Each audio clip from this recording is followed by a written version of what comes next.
فلا أقسم بمواقع النجوم وإنه لقسم لو تعلمون عظيم إنه لقرآن كريم في كتاب مكنون لا يمسه إلا المطهرون تنزيل من رب العالمين أفبهذا الحديث أنتم مدهنون وتجعلون رزقكم أنكم تكذبون فلولا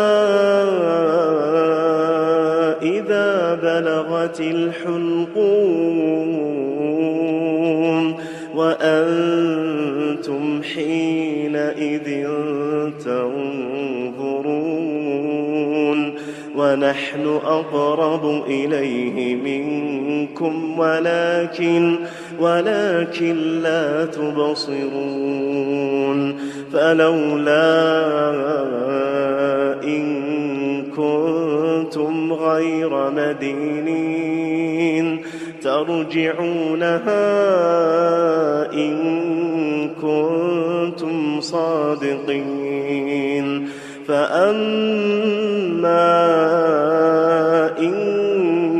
كان من المقربين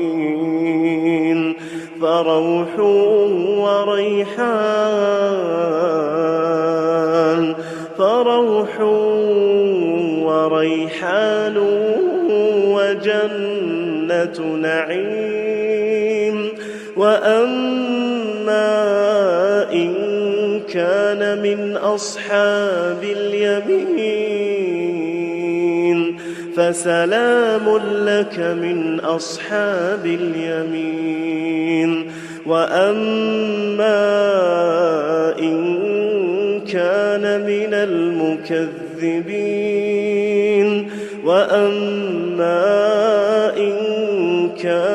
من المكذبين الضالين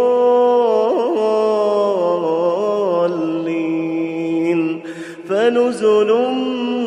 من حميم وتصلية جحيم إن هذا لهو حق اليقين